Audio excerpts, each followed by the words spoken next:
Okay guys, number 2 is money. Now what do I mean by money? This is an interesting debate actually, and some people have different opinions and different viewpoints on it, which is fine. There's no right or wrong way to do this, but my comments on this might make you think about, a little bit more about your approach. So I mean in terms of how much capital you have to risk in trading. Now the one thing that you don't want to do as a trader, in my opinion, is if you've got a decent amount of capital, and I say decent amount of capital, that's very subjective, but whatever that may be, that number may be, I would advise that you put that all into your trading account in the beginning of your trading career, unless you have a strategy that you need that kind of margin. So in other words, you've got a very high margin intensive spreading strategy, you're pair trading various different things and it's very intensive on margin and you require that, then that's fine. But if you're just trading currency pairs, indices, stocks, or whatever it may be, just put the amount in for the margin you require for what you're going to do. Now, I'm digressing slightly, and I'm going to come back to this point, but the point I want to make here is, how much money have you got to put to work? Because that is going to affect kind of the type of trader that you want to be. If you're not very well funded, then potentially you are going to have to make your money work better for you to make a return. That is quite a broad term, quite a broad phrase for me to use, but if you see what I mean by, if you only have, say, a couple of £1,000 to put into an account as opposed to maybe £100,000, you're going to struggle to hold, a portfolio of swing positions over a year and make that money, kind of work for you. Whereas if you've got £100,000, you can spread that out a little bit better into £10,000 positions, hold those for 6 months, juggle it around, and before you know it, you can make a kind of reasonable amount from that. So if you've got a smaller amount, you're going to have to be a little bit more active, a little bit more aggressive, take on a little bit more risk, potentially, if you're looking for the bigger returns. Obviously, if you're looking for a smaller return on that couple of £1,000, that's fine. But my guess is if you're here watching this, you're looking to make a little bit more than that. So you're going to have to take on a bit more risk and be prepared to dial things up a little bit more.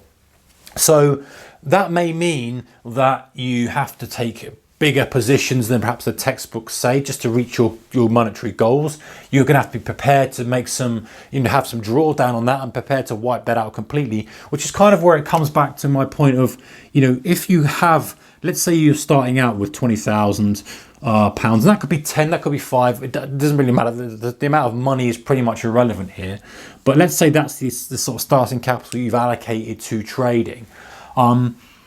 My recommendation would be, and again, this is purely how I would do it. This is not personal advice at all. Everyone's circumstances are individual. Insert disclaimers here. You know the risk of this game, guys. I hope you do, but I'm pretty sure you do. So 20,000. Let's say you probably put in, kind of 5,000 or 2,000 or 3,000, something like that.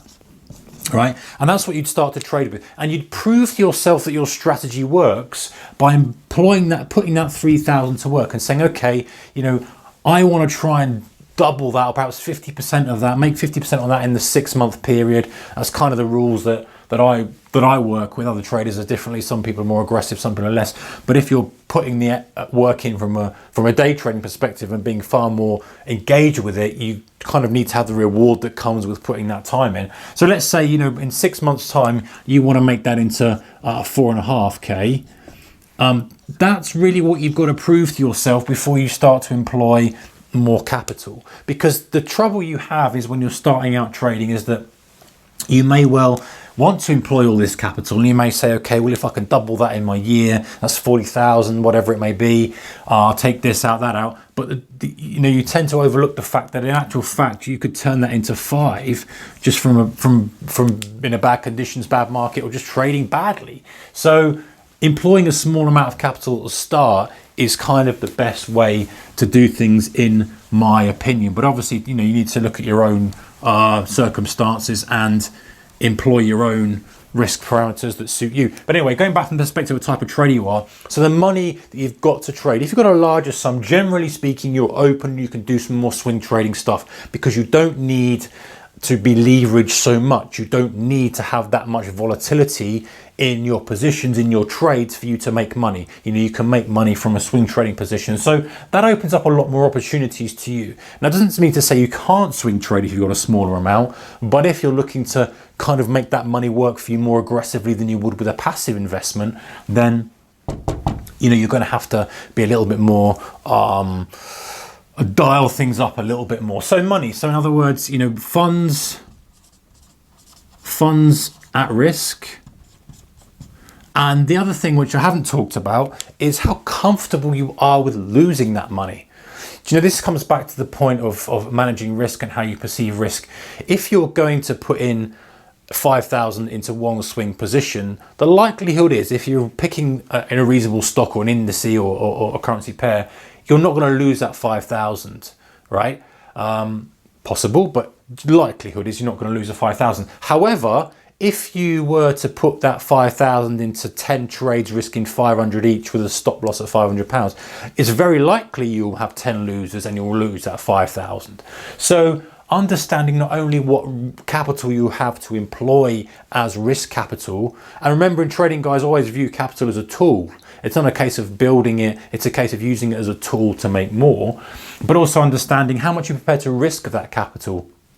If you're prepared to put it all on risk, then the rewards and the losses are equal. You know, you're prepared to make a lot of money out of it, compared to lose a lot of money. So it's your financial situation, how much money you're prepared to risk at trading, i.e. the funds that you can employ as trading, the funds that you're prepared to risk, which can be different from the total capital you've got. Going back to that previous example, maybe you have got 20,000 to stake at trading, but you only want to risk 3,000 in this 3-month period or whatever it may be as you're learning. Understanding that and then saying, okay, well, that means that I perhaps am going to swing trade with the other 17,000 or another 10,000 and put some to one side and just swing trade that with smaller size to kind of nurture that. But I'm going to be more active with a smaller amount of money, be more aggressive to try and push me towards my trading goals a lot quicker. So appreciating how much money you've got, how much money you're prepared to risk, accepting that risk as well. I talk about this a lot in other videos, and are constantly talking about accepting the risk on it. So not going into it without your eyes wide open and saying, listen, I could lose this money. Am I comfortable losing this money? Yes, I am. Then carry on. Okay, so that's really important. Next one I'm going to look at is personality. Let's move on to personality.